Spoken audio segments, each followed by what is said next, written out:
Olá, pessoal, tudo bem com vocês? Eu espero que sim, juntamente com seus familiares. Aqui, tia Lourdinha, professora de ciências do 4º e 5º ano do Instituto Educacional São José. E hoje, bem-vindo mais uma aula de correção. Correção, tia Lourdinha, também. Correção do livro na página 214 da nossa aula de quarta-feira, a aula ao vivo, ok? E em seguida, dando continuidade à correção da revisão mensal. Portanto, sente aí na sua cadeira confortável, pegue seu lápis, sua borracha, seu livro e a sua revisão, ok? Então, dando início, iremos à nossa agenda de hoje. Como vocês já podem ver, nós temos a correção das páginas 214 e 215 do nosso livro de ciências. E logo em seguida, dando continuidade, teremos a correção da revisão mensal. Então, cuidem aí, peguem os dois, o livro e a revisão, ok? Muito bem. E para casa, estudar para a prova, viu, crianças? Muito bem. Então, vamos lá.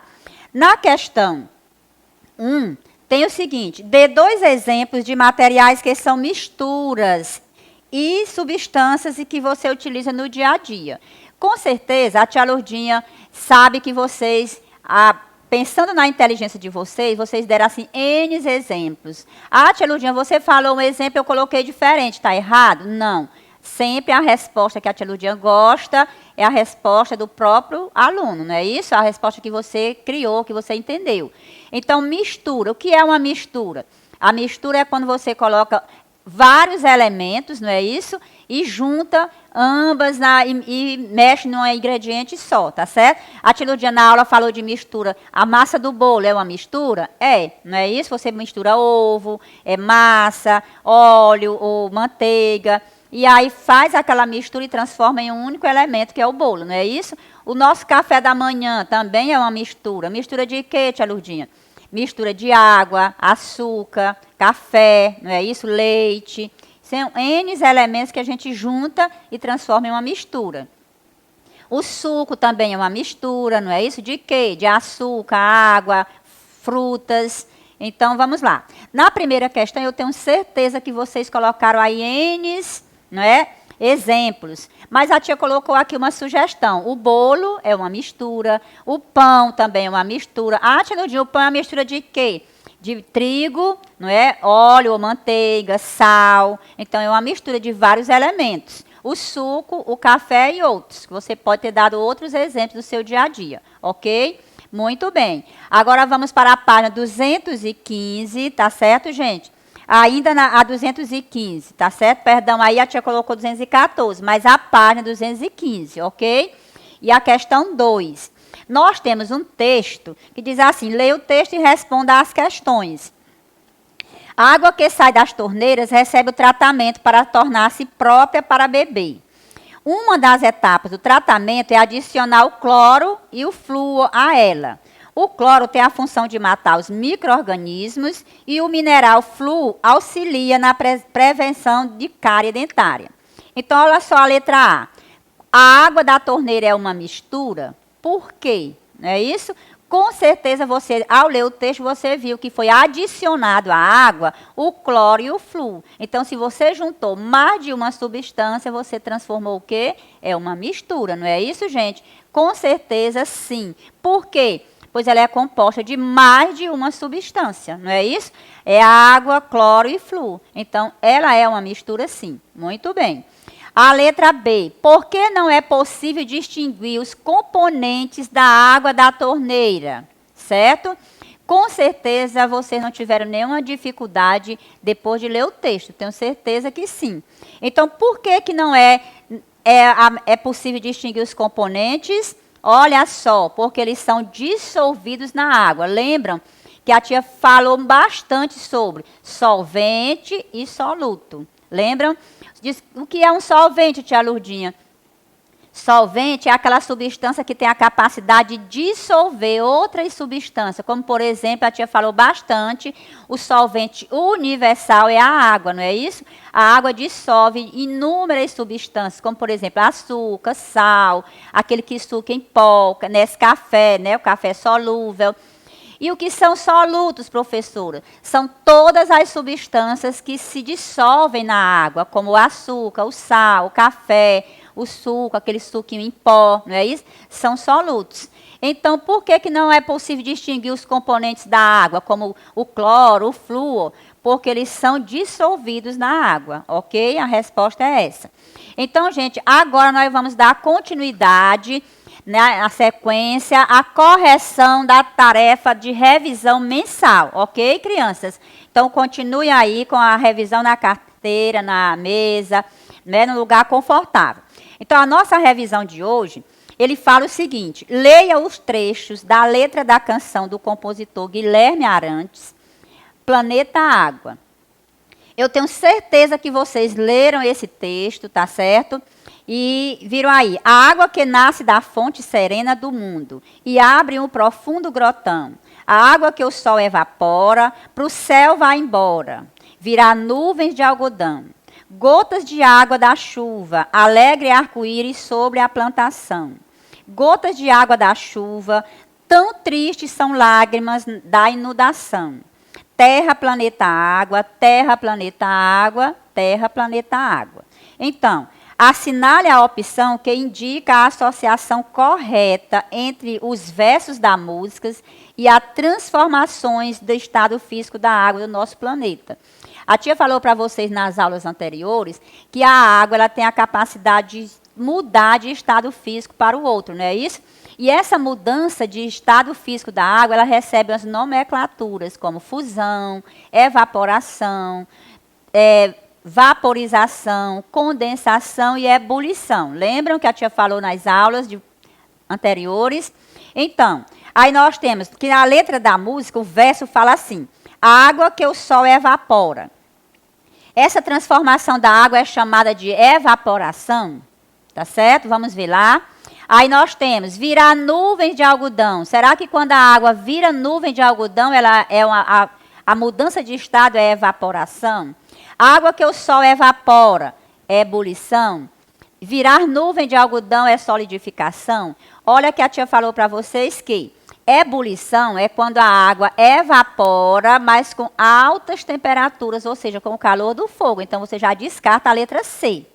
Virar nuvem de algodão. Quando é que a água transforma em nuvem? Quando ela se condensa, não é isso, gente? Ela se transforma de estado gasoso para líquido. Então, aí não é evaporação. Então, qual é a resposta correta? A letra A. Não é isso, crianças? A água que o sol evapora, já está dizendo, ela evapora, ela sobe em forma, não é isso? É a evaporação. Lembram que a tia falou que a evaporação acontece lentamente com o calor do sol e o vento. Lembram? Muito bem. Então, vamos para a segunda questão. Na segunda questão, diz assim, na natureza, não é isso? Nós temos aqui, fenômeno físico é qualquer transformação sofrida por um material sem que ocorra alteração em seus componentes. E todo fenômeno que ocorre sem que haja a formação de outras substâncias. Então, na natureza ocorre constantemente fenômenos físicos, como, por exemplo, acender um fósforo, esquentar a água, derreter o gelo, queimar um papel ou amassar uma latinha de refrigerante. Logo em seguida diz assim, é correto afirmar que os processos físicos estão representados apenas em letra A, 2, 3 e 4. B, 2, 3 e 5. Letra C, 1, 4 e 5. Ou letra D, 1, 3 e 4. Certo? Ah, tia, qual será? Só pelo enunciado da questão, ele diz assim, fenômeno físico é qualquer transformação sofrida por um material sem que aconteça a formação de novas substâncias. Então, olha só aí a resposta. O 2, o 3 e o 5. Aonde é, por exemplo, o 2? Esquentar a água. No momento em que eu esquento a água, ela deixou de ser água? Não, não formou nenhuma outra substância, não é isso? Então, é um fenômeno físico. O 3, derreter o gelo. Bom, gelo é água no estado gasoso, mas se ele derreteu, deixou de ser água? Não, não formou nenhuma outra substância. Então, é fenômeno físico. E o 5 diz assim, amassar uma latinha de refrigerante. ela só muda de forma, não é isso? Mas deixou de ser latinha de refrigerante? Não. Então, o fenômeno físico está em 2, 3 e 5. Muito bem. A quarta questão, nós temos, na fabricação do vidro, uma mistura de areia, barrilha e calcário é derretido num forno a uma temperatura aproximadamente de 1.600 graus Celsius. Essa mistura, após ser moldada e resfriada, origina-se diferentes objetos nos mais variados formatos e cores. No processo de derretimento desse material ocorre, olha só, a areia ela está no estado sólido, não é isso? No momento em que eu derreto, o que aconteceu? Só em você ler o enunciado, você já lembra que eu mudei do estado sólido para o estado líquido. Qualquer material que você derreta, ele está no estado sólido. Então, no momento em que eu derreti, ele passou para o estado líquido. Então, qual é a resposta? A letra C. Muito bem. Mudança do estado sólido para o estado líquido. É só prestar atenção na leitura dos enunciados e raciocinar bem direitinho que você não vai ter nenhuma dúvida. A quarta questão nós temos pedras de gelo, ao serem colocadas em uma mesa, ou seja, você pegou uns cubinhos de gelo e colocou sobre a mesa, logo ele vai derreter, né? Vai diminuir de tamanho. A causa desse comportamento deve-se ao fenômeno de como é chamado. A tia quer saber como é chamado essa mudança de estado sólido para o estado líquido. Com certeza vocês não tiveram a menor dúvida. Qual é a resposta? A letra E. A mudança de estado sólido para líquido é chamada de fusão. Tá certo, gente? Muito bem. Então, vamos para a questão 5. Na questão 5, nós temos aí uma historinha, né? Uma tirinha, onde a mãe menciona as frases da água conforme as mudanças de estado nas estações. Ela diz assim, há alguns meses, seu boneco de neve estava bem aqui. Boneco de neve é um boneco de gelo, não é isso, gente? Ele evaporou e voltou como a chuva. Olha só. E agora ele é a água da piscina. Aí o coleguinha lá chora. Tem razão, é ele mesmo. Não é isso, gente? Então, olha só. Pensando aí no boneco, que ele se transformou de neve para água, se encheu a piscina, as mudanças de estado que ocorrem nessa sequência são fusão, sublimação e condensação, fusão, vaporização e condensação, ou sublimação, vaporização e condensação, ou é a condensação, vaporização e fusão. Tia Lourdinha, com certeza, olha só, é a fusão. Quando é a fusão? Quando ele se transformou de gelo, tá certo? Para a água novamente. E vaporização, quando ele subiu, formou as nuvens. E condensação, quando ele caiu em forma de chuva. Não é isso, gente? Leia a historinha que você vê, que ele se transformou de gelo para água líquida. De líquido, ele evaporou e voltou em forma de chuva. Então, houve a fusão, a vaporização e a condensação. Ok? E a sexta questão nós temos aqui.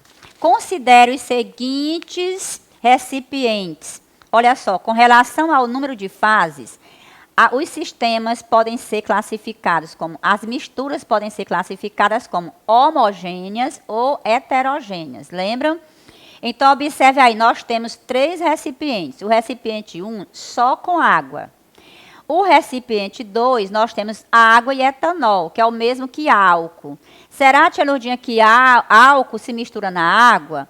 Com certeza o álcool se mistura com a água, tá certo? E nós temos o recipiente 3, nós temos água e óleo. Lembra daquela imagem que a tia colocou na nossa aula de quarta-feira passada, da semana passada, que a água não se mistura com o óleo, não é isso? Ele representa 2 fases. Então, baseado aí nesses sistemas, olha só, os sistemas 1, 2 e 3 correspondem respectivamente a... Nós temos aqui a letra A, substância simples. Muito bem, a água é uma substância simples, mas mistura homogênea, não é isso? A água e o álcool ou o etanol, e mistura heterogênea. Que é uma mistura heterogênea quando ela apresenta mais de uma fase, ou seja, quando tem N substâncias que não se misturam. Ou a letra B, substância composta, mistura heterogênea e mistura homogênea. Ou a letra C, substância composta, mistura homogênea e mistura heterogênea. Ou a letra D, substância simples, mistura homogênea e mistura homogênea novamente. As duas misturas 1 e 2 são homogêneas. Ou mistura substância composta, ou mistura heterogênea e a 3 mistura homogênea. Com certeza, vocês não tiveram nenhuma dúvida, baseado naquela aula da semana passada. Olha só a resposta.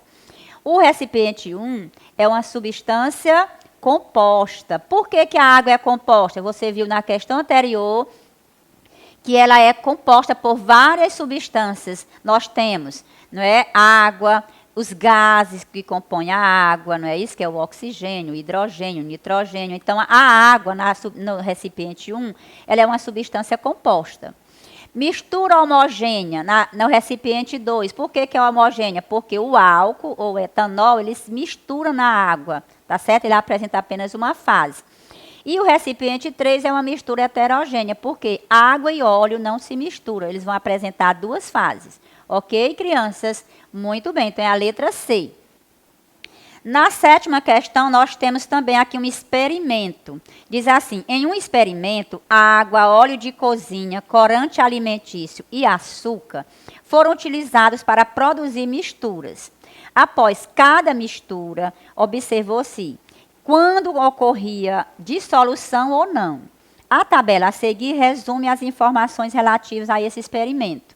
Nós temos aqui, experimento 1, água e óleo. Aí tem, houve dissolução? Não, né? Na tabela diz aí que não. Experimento 2, corante e água. Houve dissolução? A tabela mostra para nós que sim, não é isso? Foi dissolvido. No experimento 3, açúcar e água. Também houve dissolução? Sim. E no experimento 4, óleo e corante. Houve dissolução? Não, não é isso? Então, baseado nessa tabela, podemos afirmar que são misturas homogêneas. As misturas 1 e 2, as misturas 2 e 3, as misturas 3 e 4, as misturas 1 e 4 ou as misturas 2 e 4. Com certeza, observando a tabela, não tiveram nenhuma dúvida, não é isso, gente? Quais foram as respostas? Olha só, as misturas 2 e 3. Observando a tabela, voltando aqui para a tabela, olha só. As misturas 2 e 3, onde houve dissolução, não é isso? Muito bem. Então, passando para a questão seguinte. Ainda com relação ao experimento da questão anterior, é correto afirmar que as misturas heterogêneas. Quais são elas? Baseado naquela tabela, foram aquelas que não houveram dissolução, não é isso? Então, quais são elas? As misturas 1 e 2, 2 e 3, 3 e 4, 1 e 4 ou 1 e 3. Com certeza também vocês não tiveram nenhuma dúvida se observaram a tabela, não é isso? As misturas 1 e 4. Muito bem. A questão 9. Então, vamos lá para a questão 9. Considerando seus conhecimentos a respeito de soluto e solvente, podemos dizer que... Ah, tia Lourdinha, eu estou com dúvida. Soluto, eu estou confundindo. O que é o soluto? É o que se dissolve ou o que dissolve outras substâncias? Prestem bem atenção. Solvente é a substância capaz de dissolver outras substâncias. Como para nós, a mais comum é a água, não é isso? A água ela é considerada um solvente universal. Por quê? Porque ela dissolve bastante substâncias, como sal, açúcar, aquele pozinho de suco, né, de kisuke, o suco em pó, café, e dissolve N substâncias. Então, ela é considerada solvente universal. E o que é o soluto, tia Lourdinha? O soluto são todas as substâncias que dissolvem na água, tá certo? Como o açúcar, o sal e outros. Então, nós temos a água é o solvente e o açúcar é o soluto. 2. O açúcar é o solvente, uma vez que sua massa é maior que a água. 3. A temperatura ambiente. Em temperatura ambiente, o açúcar não pode ser considerado solvente por ser um composto sólido. Então, observe só. Está ou estão correta ou corretas as afirmações apenas 1, apenas 2, 3 apenas, 1 e 3 ou 1, 2 e 3. Qual é a resposta correta, tia Lourdinha? Então, crianças, qual seria a resposta certa? Quando você vê que a água é o solvente e o açúcar é o soluto, a 1 está certa, não é? Agora fica em dúvida, 1 é a 2. A 2 com certeza não está correta. Por quê? Porque o açúcar não é o solvente. O açúcar não dissolve nenhuma substância. A 3, em temperatura ambiente, o açúcar não pode ser considerado solvente, não é isso? Porque ele é sólido. Então, quem são as respostas certas? A 1 e a 3. Muito bem, crianças. Vamos lá para a questão 10. Na questão 10, diz assim, observe a imagem abaixo, ou a figura abaixo. Nós temos um recipiente onde contém água, não é isso? Esse H2 é a fórmula química da água, tá certo? E é água líquida. E nós temos o gelo, que é água sólida, com a mesma fórmula, porque o gelo também é água, tá certo? O sistema representado acima corresponde a uma mistura homogênea com um componente e uma fase, uma mistura heterogênea com 2 componentes e 2 fases, uma mistura, uma substância pura com um componente e 2 fases, uma substância pura com 2 componentes e uma fase, ou uma mistura heterogênea com um componente e 2 fases. Observem só que dá para perceber no recipiente que você tem a água e o gelo, não é isso, crianças? Então, nós temos uma substância, o quê? Qual seria a resposta? Olha só, uma mistura heterogênea com 2 componentes e 2 fases. Por que ela é uma mistura heterogênea? Porque nós temos água e gelo, então ele está apresentando 2 fases. Depois de algum tempo, poderá que o gelo vai derreter e vai se transformar em água, mas no momento, tá certo? Estou tirando aqui alguma... tia Lourdinha, mas o gelo é a água. Sim, mas ele está ainda com a forminha, o cubinho de gelo. Então, nós temos uma substância heterogênea, porque é água e gelo. Então, ele mostra 2 fases. Voltando aqui na imagem, você tem as 2 fases, dá para perceber o gelo e a água. Então, quando você observa 2 substâncias no recipiente, já pode dizer logo que a mistura é o quê? Heterogênea, são as 2 fases, ok? Então, e as 2 fases é o gelo e a água. Se nós esperar muito tempo o gelo derreter, aí vai ter o quê? Uma mistura homogênea e com uma fase. Por quê? Mas no momento lá está uma mistura heterogênea e 2 fases. Ok, crianças? Então, encerramos a nossa aula de hoje com a correção da nossa revisão. Estudem, tá certo? Para a nossa prova. Eu gostaria que todos vocês tirassem boas notas. E não só notas, porque a gente não... o nosso objetivo não é só a nota, é a nossa aprendizagem, ok? Muito bem, então fique com Deus, fique em casa e tchau, tchau e até a próxima. Bom estudo!